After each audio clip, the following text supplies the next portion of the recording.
Hello everyone, here Shalvi Waliwal. Welcome to code with Shalvi. आज हम if else statement देखेंगे सी में और इनको कैसे यूज़ करते हैं। वीएस कोड में हम चेक करेंगे कि कैसे हम इसका प्रोग्राम लिख सकते हैं सी प्रोग्रामिंग यूज़ करके। और जैसे कि मान लो इफ़ एल्स बेसिकली अगर हम नॉर्मल अपनी डेली लाइफ से भी कंपेयर करें ना तो बहुत आसानी से कर सकते हैं। ये मान लो कि जैसे कि नहीं अगर मगर की सिचुएशन देते हैं, अगर ये कंडीशन फुलफ़िल हो रही है तो ये वाला स्टेटमेंट एग्जीक्यूट हो, अगर ये नहीं हो रही है तो नेक्स्ट स्टेटमेंट एग्जीक्यूट हो। तो बेसिकली जैसे हम अपनी नॉर्मल लाइफ में भी बोलते हैं ना कि बारिश हो रही है, ठीक है, तो हम बोलेंगे इफ़ बारिश हो रही है तो फिर उसके बाद हम बाहर नहीं जाते हैं, ठीक है। अगर मान लो कि बारिश हो रही है तो हम बाहर जाते हैं। तो ऐसे ही हम अपने कोडिंग में भी वेरिएबल्स दे के कंडीशन बना लेते हैं कि वेरिएबल्स की अगर वैल्यू बराबर है या फिर ग्रेटर देन है, इक्वल है, जो भी हमें कंडीशन लगानी है उसके अकॉर्डिंग उसके अंदर वाला ब्लॉक एग्जीक्यूट हो, इफ़ के अंदर वाला। अगर वो कंडीशन फुलफ़िल नहीं हो रही है तो एल्स के अंदर वाला पूरा ब्लॉक एग्जीक्यूट हो। अब हम इसको पेन और पेपर पे समझ लेते हैं, फिर उसके बाद हम वीएस कोड पे इसकी प्रैक्टिस कर लेंगे। ठीक है, स्टार्ट करते हैं। इफ़ एल्स स्टेटमेंट कैसे हम प्रोग्रामिंग में लिखते हैं, तो जो मैंने अभी ओरल एक्सप्लेन किया था, अब उसी को हम देखेंगे हम प्रोग्राम में कैसे लिखते हैं। तो मैंने बोला था कि जैसे कि मान लो कि अगर रेनिंग हो रही है, ठीक है, तो अभी हम ऐसे ही नॉर्मल ले लेते हैं। तो जो ये ब्रैकेट्स होते हैं ना उसके अंदर हम इफ़ की कंडीशन लिखते हैं, ठीक है। और यहाँ से ये जो कर्ली ब्रैकेट्स लगा दी इसका मतलब ये हुआ कि इफ़ जो भी कंडीशन लिखी है उसका स्कोप सिर्फ इन ब्रैकेट्स के अंदर ही है, इसके बाहर ये कंडीशन फुलफ़िल हो ना हो उससे मतलब नहीं। ये बस यहाँ पे जो कंडीशन लिखी है उसका स्कोप इधर ही तक रहेगा, ठीक है। अब जैसे कि मान लो यहाँ पे हमने लिख दिया कि सीज़न जो है वो रेनी है, ठीक है, इसे हम एज अ प्रोग्रामिंग में लिखेंगे अभी, ठीक है। तो हम ये कहते हैं कि प्रिंट कर दे कि हम बाहर नहीं जाएंगे,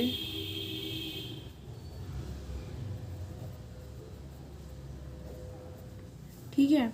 और अगर जैसे कि मान लो कि सीज़न रेनी नहीं है तो हमने लगा दिया एल्स का ये ब्लॉक स्टार्ट किया, ये एंड किया, फिर ऐसे ही हमने लिख दिया, यहाँ पे लिखा था नॉट गोइंग आउट, ठीक है, तो यहाँ पे हम लिख देंगे प्रिंट एफ, तो यहाँ पे भी एफ लगा दूँ, फिर गोइंग आउट। बहुत बेसिक चीज़ है इफ़ एल्स कंडीशन। तो कि अगर एक चीज़ और है होती है कि जैसे कि मान लो हमने ये कर्ली ब्रैकेट्स नहीं लिखे तो क्या होगा कि नॉर्मल ये लिख दिया इफ़, मतलब कि ये पूरी कंडीशन लिख दी, फिर उसके बाद सीधे यहाँ पे लिख दिया प्रिंट इफ, और जो भी हमें स्टेटमेंट था वो हमने प्रिंट करा दिया।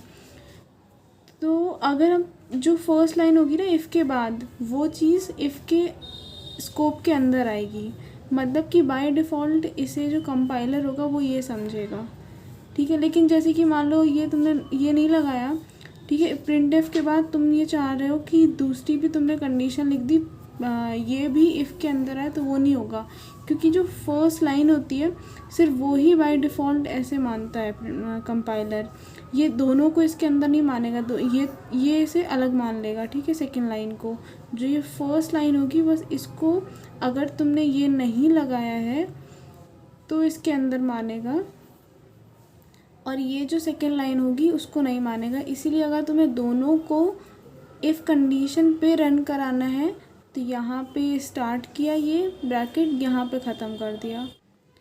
अब हमने इफ़ एल्स स्टेटमेंट तो देख लिया, तो ये फर्स्ट था। अब जैसे कि हमें सेकेंड देखना है इफ़ एल्स इफ़, तो अब हम इफ़ एल्स इफ़ देख लेते हैं। इफ़ एल्स इफ़ में क्या होगा कि जैसे कि मान लो ये जो होता है वो इफ़ एल्स इफ़ लेडर होता है, ठीक है, इसे बोलते हैं ऐसा।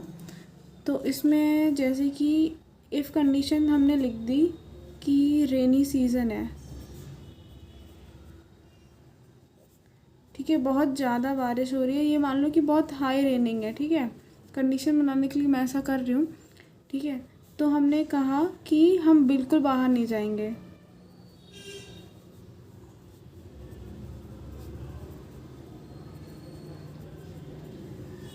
ठीक है, ये हो गया। अगर रेनी सीज़न हाई है तो हम बिल्कुल बाहर नहीं जाएंगे।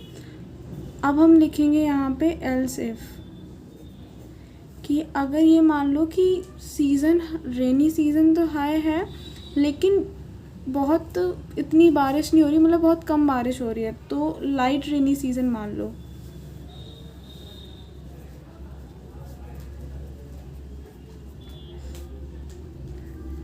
ठीक है। तो हम ये मान लेते हैं कि हम सिर्फ 5 कदम चलेंगे, मतलब कुछ भी मान लेते हैं, मतलब ये मैं बस कंडीशन बनाने के लिए कर रही हूँ, ठीक है। तो अभी ये क्या हुआ, सबसे पहले ये कंडीशन चेक होगी कि अगर बहुत ज़्यादा रेनी सीज़न है तो हम बिल्कुल नहीं जाएंगे। फिर अब ये नहीं फुलफ़िल हुआ, ये फर्स्ट वाला फुलफ़िल नहीं हुआ, तो हम सेकंड पे आएंगे, एल्स इफ़, मतलब कि ये वाला इफ़ नहीं हुआ इसलिए हम इस पे आए और इसे चेक किया। अब जैसे कि मान लो बहुत कम रेनी सीज़न है तो हमने कहा कि हम फिर 5 स्टेप्स चलेंगे, ठीक है। अब ये मान लो कि हाई सीज़न भी नहीं है, ठीक है, लाइट भी नहीं है, मतलब रेनी सीज़न ही नहीं है, समर चल रही है, ठीक है। तो हम क्या कहते हैं कि हम बाहर जाएंगे, बाहर जा सकते हैं जो भी है, ठीक है। तो हम बाहर जा रहे हैं, अगर रेनी सीज़न बिल्कुल नहीं है तो अगर समर है तो हम बाहर जा रहे हैं। तो इसके अकॉर्डिंग अभी तक क्या हुआ कि भाई अगर सीज़न हाई है तो नहीं जाने वाले हैं, एल्स इफ़, फिर यहाँ पे भी कंडीशन लिखी तो ये एल्स, फिर उसके बाद ये सॉरी एल्स में जो होता है वो कोई कंडीशन नहीं लगती है, ये मैंने गलती से लगा दिया। तो एल्स इफ़ हो गया, यहाँ पे कंडीशन दे दी हमने। एल्स में क्या होगा, अगर ये भी नहीं फुलफ़िल हुआ, ये भी नहीं फुलफ़िल हुआ, तो मतलब कि कुछ भी हो, हाई सीज़न नहीं है और लाइट भी नहीं है, कुछ भी हो, समर और विंटर, मतलब कि कोई भी कंडीशन हो, बस ये दोनों ना हो, तब ये वाला फुलफ़िल हो जाएगा। ये जो गो आउट है ना, ये तब फुलफ़िल होगा, तब हम जाएंगे जब इन दोनों में से कोई भी कंडीशन फुलफ़िल नहीं हो रही होगी। तो हम क्या करते हैं, यहाँ पे एल्स लगा देते हैं और फिर उसके बाद ये प्रिंट ऑफ करा देते हैं।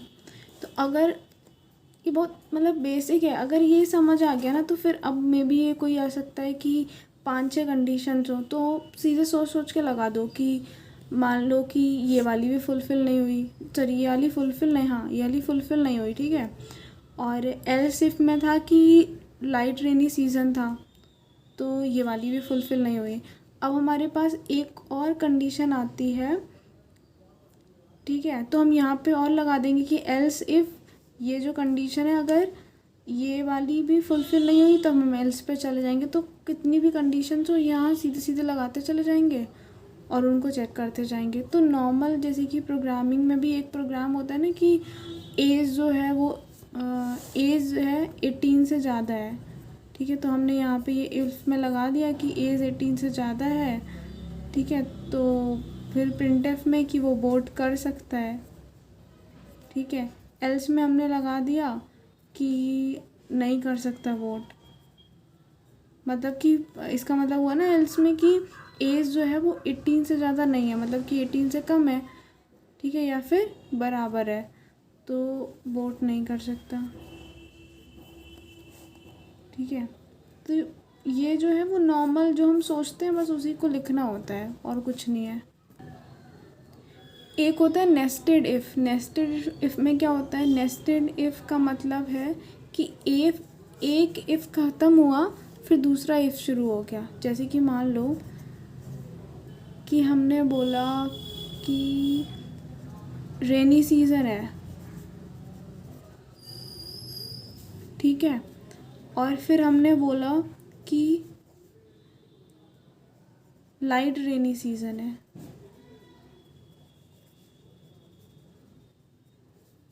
फिर हमने यहाँ पे कोई कंडीशन दी और ये दोनों इफ़ ब्लॉक्स बंद कर दिए।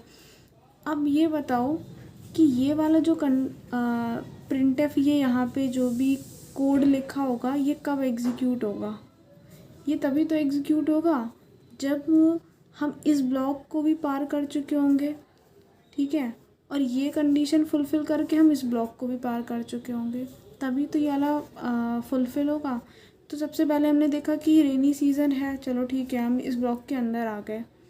फिर हमने देखा कि अगर रेनी सीज़न भी है लेकिन लाइट है तो ये वाला एग्जीक्यूट हो जाए। अब जैसे कि मान लो रेनी सीज़न ही नहीं है तो ये वाला इफ़ ब्लॉक की कंडीशन फेल हुई।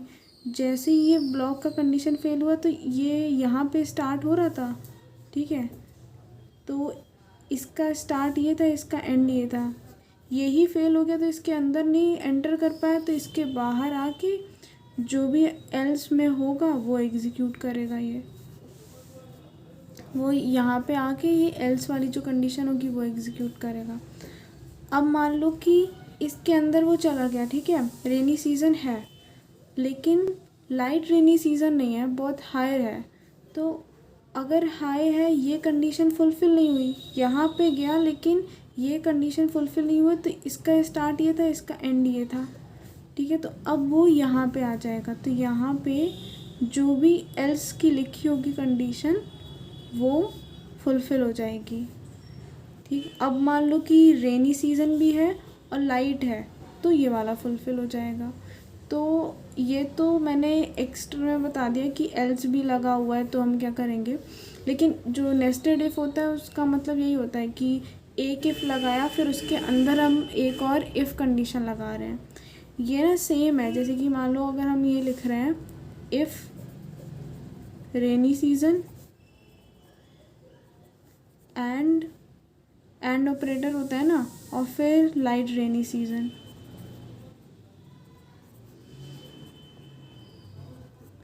ठीक है। और फिर हमने यहाँ पे जो भी इस कंडीशन के अंदर जो भी हमें कोड को रन कराना था वो हमने यहाँ लिखा और फिर इसे बंद कर दिया। तो इससे क्या होगा, ये दोनों कंडीशन जब फुलफ़िल होंगी तब ही हमारा ये कोड चलेगा। फुलफ़िल का मतलब ये दोनों कंडीशन जब ट्रू होंगी। तो रेनी सीज़न है, ठीक है, तो इसने रिटर्न किया 1 मतलब कि ट्रू, ठीक है। फिर लाइट रेनी सीज़न भी है तो इसने भी रिटर्न किया ट्रू, तब ये फुलफ़िल हुआ। अब जैसे कि मान लो फर्स्ट कंडीशन ही फॉल्स होगी हमारी, ट्रू नहीं हुई, फॉल्स हुई, तो ये नेक्स्ट को नहीं चेक करेगा क्योंकि एल्स जो होता है ना वो मल्टीप्लाई के तौर पे होता है। अगर पहली कंडीशन फॉल्स है दूसरी भी फॉल्स है, 0 0 से लिया करो फॉल्स को, बहुत आसान हो जाएगा। और इनटू किया हमने, इफ़ की कितनी भी कंडीशंस हैं, ये जो एंड है ना इसे इनटू की तरह लो, ठीक है, और जो भी रिज़ल्ट आ रहा है उसको 0 और 1 के तौर पे लो, फिर उसके बाद उनका इनटू कर दो। तो जो इफ़ का रिज़ल्ट होगा वो इन्हीं के बराबर होगा। अब जैसे कि 0 × 0 दोनों फॉल्स हैं, ठीक है, और उनका एंड ले रहा हूँ तो क्या आएगा, फॉल्स आएगा। तो ये होता है। अब जैसे कि मान लो फर्स्ट कंडीशन फॉल्स हो गई, ठीक है, अब पहली ही फॉल्स हो गई, 0 में तो कुछ भी मल्टीप्लाई करो 0 या फिर 1 वो तो 0 ही आना है। तो इसलिए पहली फॉल्स हो गई तो हम जो हमारा कंपाइलर होता है वो दूसरी को चेक ही नहीं करता है कि क्योंकि क्यों वेस्ट करना अपना टाइम, जब पहली फॉल्स है तो वो तो फॉल्स ही होना है पूरा ओवर मतलब कि आउटपुट। अब जैसे कि मान लो पहली ट्रू हो जाती है, ठीक है, अब यहाँ पे इसे चेक करना तो ज़रूरी है क्योंकि पहली ट्रू हुई है, मे बी नेक्स्ट वाली फॉल्स हो जाए, मे बी नेक्स्ट वाली ट्रू हो जाए, तो स्टेटमेंट चेंज हो जाएगा ना। तो अगर मान लो कि नेक्स्ट वाली फॉल्स हो गई तो 0 हो जाएगा, ठीक है, और वहीं पे अगर नेक्स्ट वाली ट्रू हो गई तो हमारा आउटकम 1 आ जाएगा। तो ये बहुत आसान तरीका है और इसमें कुछ भी नहीं याद करना, मतलब नॉर्मल अगर देखना है तो सीधे सीधे देख लो कि भाई क्या हो सकता है, एंड की जगह क्रॉस लगा देना है, ठीक है, और जहाँ पे ट्रू फॉल्स लिखते हैं उसे 0 1 0 इनसे देख लो और सीधे सीधे 1 को मानो ट्रू, 0 को मानो फॉल्स, ठीक है। तो यहीं पे अगर ये दोनों की दोनों ट्रू हो रही हैं तब ये चलेगा, वरना अगर एक यहाँ फर्स्ट वाली फॉल्स हो गई तो ये पूरा फॉल्स है, तो ये नहीं चलना है। अगर सेकेंड वाली भी फॉल्स हो गई तो वही पहली वाली ट्रू होगी तो सेकेंड वाली को तो चेक करेगा ही, उसे कौन सा पता चल जा रहा है कि क्या होने वाला है नेक्स्ट, तो वो तो चेक किया ही जाएगा। और जैसे कि एक और सिनेरियो होता है, जैसे कि मान लो इफ़ है, ठीक है, यहाँ पे 0 लिख दिया, ठीक है, फिर यहाँ पे एल्स लिखा, फिर यहाँ पे कुछ कंडीशन लिखी। अब ये बताओ कि क्या चलेगा, मतलब ये वाला कोड चलेगा या फिर ये चलेगा। यहाँ पे 0 लिखा हुआ है, मतलब कि ये फॉल्स को सिग्निफाई कर रहा है, तो मतलब जो भी इफ़ के अंदर कंडीशन है वो फॉल्स हो रही है, इसका मतलब एल्स वाला चलेगा। अभी जैसे कि मान लो हम एक ट्रू स्टेटमेंट लिखते हैं 3 > 2, तो ये तो हमेशा ही ट्रू रहना है, ये तो यूनिवर्सल ट्रू है। तो अभी इफ़ के अंदर का जो स्टेटमेंट है वो ही हमेशा चलेगा, ये वाले स्टेटमेंट कभी नहीं चलेगा, क्योंकि ये हमने यूनिवर्सल ट्रू लिख दिया। अब यहीं पे 3 > 1 है, ठीक है, अब यहीं पे हमने लिख दिया इफ़ 1 और फिर ये, तो यहाँ पे ये 1 आ रहा है ना, मतलब 1 हो, 3 हो, 4 हो, कुछ भी हो, मतलब जिसकी वैल्यू कभी चेंज ही नहीं हो रही यहाँ पे, तो वो तो हमेशा यही एग्जीक्यूट करेगा। बस इफ़ में ये होता है कि अगर जैसे कि मान लो कोई भी चीज़ फॉल्स या फिर 0 रिटर्न कर रही है, ठीक है, तो मतलब कि ये कंडीशन फॉल्स हो रही है, तो वो एल्स में जाना है। और कोई और नंबर आ रहा है यहाँ पे, मतलब 0 के अलावा, तो मतलब कंडीशन ट्रू है, तो इफ़ के अंदर वाला एग्जीक्यूट होगा। अब हम इसे अपने VS कोड पे या फिर कोड एडिटर जिस पे भी देखना हो, क्योंकि मैंने दोनों की वीडियो बता दी है कि हम कैसे क्या डाउनलोड करते हैं और कैसे सी प्रोग्रामिंग करते हैं, तो हमें जिसमें देखना होगा हम वो VS कोड या फिर कोड एडिटर, उसमें इसको रन करा के देख लेंगे इन सबको, इफ़ एल्स को। अभी मैंने ये इफ़ एल्स करके फाइल का नाम दे दिया है और इसे सेव कर दिया है इफ़ एल्स के नाम से, और इसमें हम ना अपना पूरा देखेंगे कि कैसे इफ़ एल्स जो है वो काम करता है।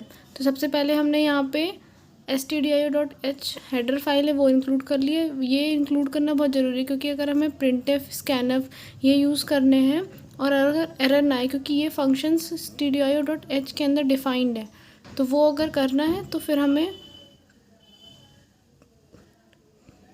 इसे इंक्लूड करना बहुत ज़रूरी है। फिर उसके बाद यहाँ पे इंट हमने इसलिए दिया है क्योंकि हमें रिटर्न टाइप इंटीजर अगर लेना है, और मेन फंक्शन हमने इसलिए दिया है नाम क्योंकि यहाँ पे एक ही हम फंक्शन यूज़ करने वाले हैं, और अगर एक फंक्शन है, वैसे भी मेन जो होता है वो मेन सी प्रोग्रामिंग में पूरा फंक्शन होता है, सबसे पहले यही एग्जीक्यूट होता है। अब हम स्ट्रिंग डिफ़ाइन करेंगे, तो ये जो स्ट्रिंग होता है जो अभी मैंने लिखा था वो जावा में एज अ डिफ़ाइन कर सकते हैं, लेकिन सी प्रोग्रामिंग में string basically sequence of characters ही है। तो हम यहाँ पे एक रेनी कैरेक्टर ले लिया है और जिसकी मैक्सिमम लेंथ 100 हो सकती है। रेनी जो स्ट्रिंग हमने बनाई है character of sequence of characters, उसकी वैल्यू हम एज अ यूज़र देंगे। तो उसके लिए कि यूज़र को कि क्या प्रिंट करना है यूज़र को बताने के लिए, तो 4th लाइन में मैंने printf लगा रहे हैं हम एंटर रेनिंग बिहेवियर करके, जिससे कि जब ये प्रिंट होगा उसके बाद scanf लगा देंगे। ये स्ट्रिंग है तो इसके लिए %s होता है फॉर्मेट स्पेसिफायर, वो यहाँ पे लगा के फिर उसके बाद एम्परसेंड लगा देंगे कि वो डिनोट करता है कि एड्रेस है, ठीक है। स्कैनफ में हमेशा हम एड्रेस देते हैं उस वेरिएबल का जिसमें कि हमें वैल्यू यूज़र प्रोवाइड कर रहा है। तो एम्परसेंड लगाया और फिर उसके बाद रेनी जो वेरिएबल था जिसमें कि हमें वैल्यू डालनी है वो हमने लिख दिया। अभी हमें चेक करना है कि जो वेरिएबल रेनी में वैल्यू आई है और हम जो वैल्यू दे रहे हैं वो बराबर है या नहीं है, मतलब यहाँ पे जो कोड में दे रहे हैं उसके अकॉर्डिंग हम प्रिंट कराएंगे। तो यहाँ पे चेक करने के लिए इफ़ लगा दिया हमने, फिर उसके बाद रेनी। अब स्ट्रिंग का एक फंक्शन होता है str कंपेयर करके, जिससे कि हम कैरेक्टर बाई कैरेक्टर हम चेक करते हैं दोनों स्ट्रिंग्स जो कि हमें आर्गुमेंट में दिया होता है ना str कंपेयर में, उनमें कि दोनों स्ट्रिंग्स को कैरेक्टर बाई कैरेक्टर चेक करते हैं कि बराबर है या नहीं है, ठीक है। और अगर दोनों स्ट्रिंग्स इक्वल होती हैं तो फिर वो ज़ीरो रिटर्न करता है। strcmp एक बिल्ट इन फंक्शन है जो कि string.h हेडर फाइल में ऑलरेडी डिफाइंड है, इसलिए हमने सेकेंड लाइन में उसे इंक्लूड किया है। फिर ये strcmp करके ये फंक्शन होता है। तो यहाँ पे दो स्ट्रिंग्स देंगे, एक तो फर्स्ट हो गई रेनी और दूसरी यहाँ पे मान लो हमें हाई से चेक कराना है कि रेनी जो बिहेवियर है वो हाई है। तो फिर यहाँ पे हम स्ट्रिंग कंपेयर की ना 3 वैल्यूज़ हो सकती हैं, मतलब कि ये रिटर्न 3 वैल्यूज़ कर सकता है, या फिर 0 या फिर ग्रेटर देन 0 या फिर लेस देन 0। 0 तब रिटर्न करता है जब मान लो कि दोनों जो स्ट्रिंग्स प्रोवाइड की हैं वो अगर पूरी इक्वल है। और ग्रेटर देन 0 तब आता है जब लेफ़्ट वाली स्ट्रिंग, बेसिकली होता क्या है स्ट्रिंग कंपेयर काम कैसे करता है कि ये लेफ़्ट वाली स्ट्रिंग होगी और राइट वाली स्ट्रिंग होगी, तो लेफ़्ट वाली स्ट्रिंग का हर एक कैरेक्टर लेक्सिकोग्राफिकली मतलब आर को उसने देखा, ठीक है, और इसके फर्स्ट कैरेक्टर को देखा एच को। तो ये मान लो कि रेनी जो है, अभी रेनी की वैल्यू हमने रेनी ही एंटर की, ठीक है। तो पहले आर को देखेगा ये और हाई के एच को देखेगा, तो इन दोनों की एक्सकाई वैल्यूज़ कैलकुलेट करके माइनस करेगा। फिर जो भी वैल्यू आएगी वो अगर ग्रेटर देन 0 है, ठीक है, तो फिर वही वैल्यू प्रिंट कर देगा। और यहाँ पे अगर r माइनस एच करके वो लेस देन 0 आया तो वो वैल्यू प्रिंट कर देगा। मतलब कि सबसे पहला अनमैच्ड कैरेक्टर जो होगा दोनों में, उनका डिफरेंस लेता है, लेफ़्ट वाला पहले रखता है, राइट वाला बाद में रखता है। फिर जो भी रिटर्न में आता है वो strcmp मतलब हमें स्क्रीन पे शो होता है। और अगर मान लो कि सारे के सारे सेम है दोनों स्ट्रिंग्स में कैरेक्टर्स लेक्सिकोग्राफिकली, मतलब पहला लेफ़्ट वाली का और पहला ही राइट वाले का, ऐसी सेकंड लेफ़्ट वाली का और राइट वाली का सेकंड, ऐसे अगर सब सारे के सारे सेम है तो फिर क्या करेगा कि 0 रिटर्न कर देगा। तो अगर हम शॉर्ट टर्म में बोलें तो str कंपेयर क्या करता है कि ये तब तक कैरेक्टर्स को चेक करता रहता है दोनों स्ट्रिंग्स के, जब तक कि या फिर नल ना आ जाए या फिर अनमैच्ड कैरेक्टर ना आ जाए। अब हम यहाँ पे इक्वल्स टू 0 चेक कर लेंगे। अगर ये 0 के बराबर है तो printf कर दे नॉट गो आउट।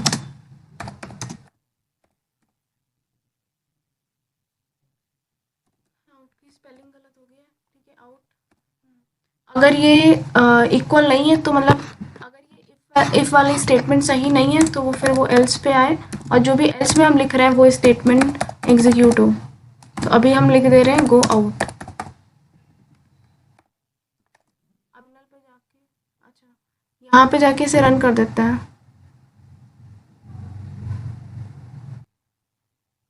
अभी ये शो हो रहा होगा ना एंटर रेनिंग बिहेवियर, ठीक है। अभी जो हमने यहाँ पे ये प्रिंटफ किया था, ठीक है, वो प्रिंट हो गया है। अब वो प्रिंटफ के बाद हाल ही हमने स्कैनफ लगाया था, तो अब ये कर्सर यहाँ पे आ रहा है, तो इसका मतलब हमें यहाँ पे एंटर करना है जो भी हमें रेनिंग बिहेवियर देना है। तो चलो मान लो हम हाई दे देते हैं।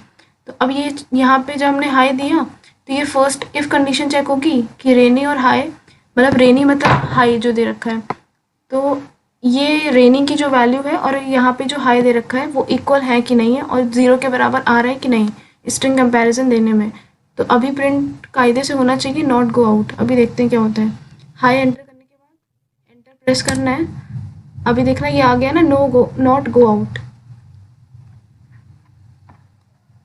तो फिर ये तो सही चल रहा है। अभी हम एक काम करते हैं, अभी हम फिर से रन करके देखते हैं। अब पहले हमने हाई वैल्यू दी थी, अब हम एक काम करते हैं इसकी वैल्यू लो देते हैं। तो ये जब फर्स्ट इफ़ वाला जो 7th लाइन है ये फेल हो जाएगा, तो ये इसमें एल्स पे आएगा, तो प्रिंट होना चाहिए गो आउट, ठीक है। तो यहाँ पे हमने लो दिया और फिर एंटर किया, तो अभी आ गया ना गो आउट। अब हमने इफ़ एल्स तो देख लिया, अब एल्स इफ देख लेते हैं, इफ़ एल्स इफ़, ठीक है। तो मैं इसी में कर दूँगी, इसको टर्मिनल को बंद कर देती हूँ, डिलीट कर दिया है। अभी मान लो कि यहाँ पे एल्स इफ़, ठीक है, यहाँ पे लगा दिया। एल्स और इफ़ के बीच में स्पेस दिया जाता है और फिर उसके बाद में यहाँ पे ब्रैकेट स्टार्ट और एंड किया, अब मैं इसी को ना सीधे कॉपी कर लेती हूँ।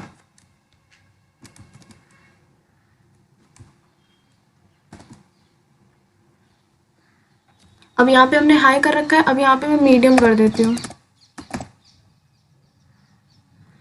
अब यहाँ पे एक मैसेज प्रिंट करा लेते हैं।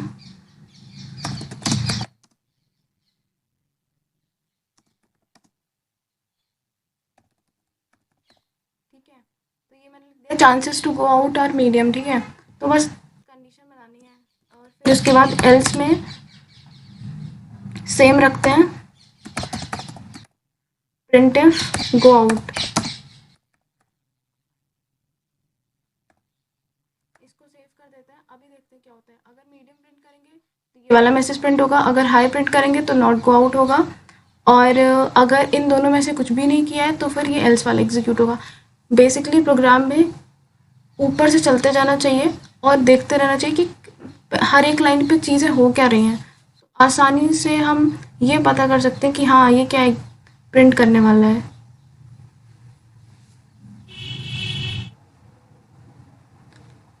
अभी ये आ गया ना एंटर रेनिंग बिहेवियर। अब मान लो मैं मीडियम एंटर करती हूँ, तो अभी आ गया chances to go out are medium. ठीक है, ये वाला हो गया ना। अब जल्दी जल्दी अब हम इफ़ की जो नेस्टेड इफ़ होता है उसे देख लेते हैं। तो मैं ना ये जो 9th लाइन है, अब मैं ये कर देती हूँ हाई, रेनी सीजन हाई भी है, रेनिंग का जो बिहेवियर है वो हाई है, उसके साथ साथ क्लाउडी भी है। ठीक है, तो अगर मान लो इस प्रिंट एफ को तो मैं तब प्रिंट कराना चाहती हूँ जब रेनी सीजन हाई भी हो और क्लाउडी भी हो। तो हम क्या करेंगे, इफ़ लगाया एक, अब दूसरा इफ़ यही वाला सीधे कॉपी पेस्ट मार लिया। अब ये जो हाई है उसकी जगह क्लाउडी भी कर देती हूँ। अभी यहाँ पे ब्रैकेट नहीं लगाया तब भी चलेगा, मतलब कि प्रिंट एफ को इसके अंदर नहीं, क्योंकि मैंने बताया ना कि एक लाइन है अगर इफ़ के बाद तो उसमें कर्ली ब्रैकेट लगाने की कोई नीड नहीं होती है। तो अब जैसे कि यहाँ पे हमने हाई प्रिंट कराएं, ठीक है, रेनी की वैल्यू हाई दें, ठीक है, और फिर उसके बाद रेनी की वैल्यू क्लाउडी भी नहीं हो सकती, क्योंकि एक वेरिएबल की दो वैल्यू तो हम दे नहीं सकते एक ही टाइम पे, हाई भी दे दें और क्लाउडी भी दे दें। तो ये जो 9th वाला प्रिंट है लाइन, वो तो कभी एग्जीक्यूट ही नहीं होगी। और अगर मान लो हमने रेनी दिया है जिसकी वैल्यू हाई दी है, तो वो हमेशा कोई भी वैल्यू प्रिंट ना होके लास्ट में चला जाएगा, कोड के लास्ट में। और इसमें देखना, जब यहाँ पे देखो कोई भी वैल्यू एग्जीक्यूट नहीं हो रही, मतलब कोई भी वैल्यू प्रिंट नहीं हो रही है। यहाँ पे गया कर्सर, ठीक है, कंपाइलर उसने कहा कि रेनी और हाई अगर बराबर है, ठीक है, तो ये बराबर हो गए। ठीक है, तो ये फर्स्ट 7th वाला कंडीशन ट्रू हुआ, तो फिर वो 8th पे गया। अब ये वाला फेल हो गया, अब उसे ये तो बताया नहीं भैया ये फेल होने के बाद हम कहाँ जाएँ, तो वो कहीं नहीं गया, फिर लास्ट में आके ये प्रोग्राम एंड हो गया। अगर यहाँ पे इस इफ़ के लिए, ठीक है, कि अगर ये ट्रू हो रहा है तो बता दिया कि इसके अंदर चला जाओ। ठीक है, अगर ये ट्रू होने के बाद ये तो बताया नहीं कि ये अगर फेल हो जाए तो कहाँ पे जाए। तो अगर हम इस प्रिंट इफ के अंदर भी, मतलब कि इस इफ़ के बाद यहाँ पे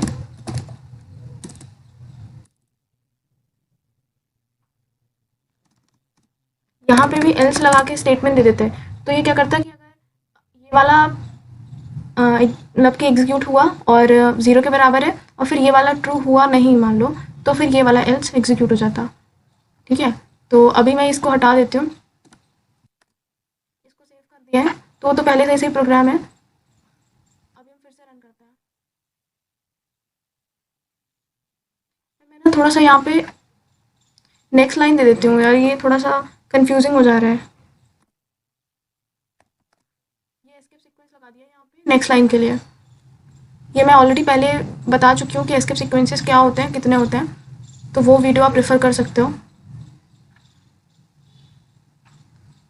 अभी इसे रन करते हैं। अब यहाँ पे देखना, ये कर्सर यहाँ ना आके बिहेवियर क्लास में ना आके ये नीचे नेक्स्ट लाइन में आ गया।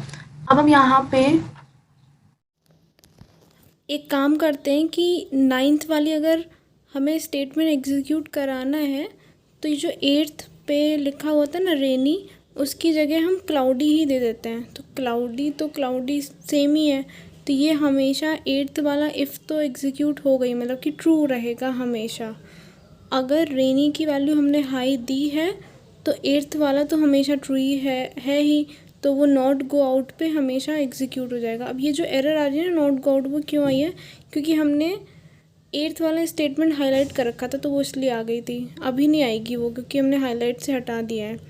ठीक है, तो अब यहाँ पे एंटर रेनिंग बिहेवियर, अब यहाँ पे हम हाई लिख देते हैं, तो ये आ गया ना नॉट गो आउट, वो इसीलिए आया क्योंकि 7th वाला ट्रू हो गया। ठीक है, और 8th वाला तो इफ़ स्टेटमेंट ट्रू था ही, इस वजह से अब हम यहाँ पे क्या करते हैं, 8th वाले स्टेटमेंट को हमेशा के लिए फॉल्स कर देते हैं। तो इसलिए मैंने एक एक्स्ट्रा वाई लगा दिया फर्स्ट वाली स्ट्रिंग में, तो ये हमेशा फॉल्स हो गया। अब हम यहाँ पे अगर 7th वाले के लिए, मतलब कि मान लो रेनी की वैल्यू हाई देंगे, तो नॉट गो आउट प्रिंट होगा ही नहीं, मतलब कुछ भी नहीं प्रिंट होगा, क्योंकि अगर 8th वाली लाइन फॉल्स होती है तो वो कहाँ पे जाए, हमने वो तो उसे प्रोवाइड ही नहीं किया कि क्या इफ़ स्टेटमेंट, मतलब कि क्या प्रिंटफ में एग्जीक्यूट हो या फिर क्या स्टेटमेंट एग्जीक्यूट हो, वो तो एल्स दिया नहीं ना 8th लाइन का। इस वजह से वो कुछ भी नहीं प्रिंट होगा, और प्रोग्राम, मतलब कि जब प्रोग्राम पूरा ख़त्म हो रहा है फंक्शन, तब वो चला जाएगा। अब हम एक काम करते हैं, जो ये इफ़ के अंदर इफ़ काम कर रहा था ना, वही हम एक लाइन में लिख सकते हैं अगर हम 7th में एंड ऑपरेटर लगा दें, और जो 8th में लिखा हुआ था वो ऊपर लिख दें। तो इससे क्या होगा कि एंड ऑपरेटर क्या करता है कि जो भी दो ऑपरेंड्स हैं, मतलब कि जो इनकी वैल्यू आएगी वो हमेशा दोनों की ट्रू होनी चाहिए, तभी ये ट्रू रिटर्न करता है। तो अब जो सेकंड वाला स्टेटमेंट तो हमेशा फॉल्स है, तो ट्रू ही नहीं होगा, तो हमने क्या किया, ये वाई को हटा दिया। ठीक है, और रेनी की वैल्यू अगर हमने हाई दी, और सेकंड वाला तो हमेशा एंड में वो ट्रू ही होएगा, क्योंकि क्लाउडी तो क्लाउडी के इक्वल है, तो वो 0 रिटर्न करेगा। ठीक है, यहाँ से भी अगर 0 रिटर्न करता है तो दोनों ट्रू हो गए, तब ये प्रिंट कर देगा 9th वाली लाइन को नॉट गो आउट। तो ये आप खुद से ट्राई करके देख लेना एंड स्टेटमेंट लगा के, कि अगर हम रेनी की वैल्यू हाई देते हैं तो नॉट गो आउट प्रिंट होगा, अगर हम एंड ऑपरेटर यूज़ कर रहे हैं अपने में। तो अब हम नेक्स्ट वीडियो में स्विच स्टेटमेंट देखेंगे सी में। Okay, thanks.